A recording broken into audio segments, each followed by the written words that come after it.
Alors la question de ce qu'on appelle la fuite apparente des galaxies, alors le fait de dire que c'est apparent suggère effectivement que c'est pas un mouvement réel.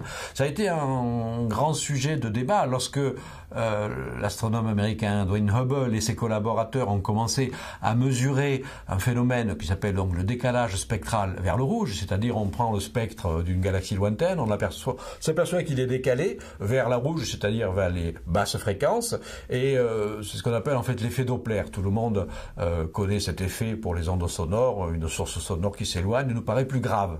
Donc c'est pareil pour la lumière.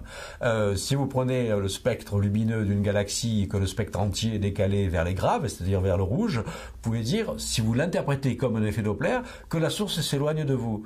Oui, mais alors, quand on commence à découvrir que toutes les galaxies s'éloignent, sont décalées vers le rouge, et avec des vitesses d'autant plus grandes qu'elles sont plus éloignées, là ça commence à poser problème, parce que vous avez des vitesses, alors Hubble au début mesurait des vitesses de 500 km par seconde, ok, 1000 km par seconde, d'accord, puis les observations vont plus loin, 10 000 km par seconde, 30 000, 50 000, 200 000 km par seconde, comment des objets aussi gigantesques que des galaxies pourraient avoir réellement ces mouvements propres?